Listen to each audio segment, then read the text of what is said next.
मुंबई अहमदाबाद महामार्गालगत मस्तान नाका परिसरातील बंद दगडखाणीमध्ये 2 अल्पवयीन मुलं पाण्यामध्ये बुडाल्याची घटना समोर आली. यामध्ये एका 8 वर्षाच्या मुलाचा मृतदेह सापडला असून दुसऱ्या मुलाचा शोध अद्याप सुरू आहे.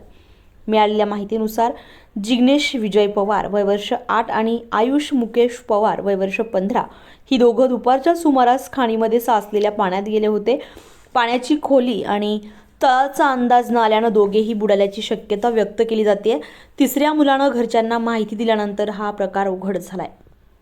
घटनेची माहिती मिळताच मनोर पोलीस आणि वसई विरार महानगरपालिकेचे अग्निशमन दल घटनास्थळी दाखल झाले. दीर्घ शोध मोहिमेनंतर जिग्नेशचा मृतदेह बाहेर काढण्यात आलाय. मात्र आयुषचा शोध अद्याप सुरू असून अग्निशमन दलाकडून सखोल तपासणी सुरू आहे.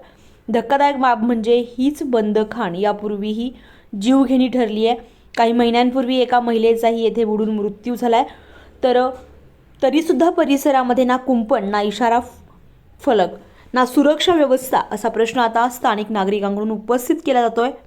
प्रशासनावर निष्काळजीपणाचा आरोप करत तातडीने कारवाईची मागणी केली आहे.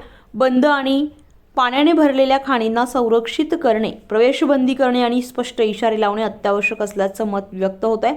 दरम्यान मृत मुलांचे कुटुंब मूळचे इंदोर मध्य प्रदेश येथील असून काही दिवसांपूर्वी कामानिमित्त मनोर परिसरात आले होते. या घटनेनं संपूर्ण परिसर शोकाकुल झालाय. मात्र आणखी किती बळी गेल्यावर प्रशासन जाग होणार हा प्रश्न मात्र कायम आहे.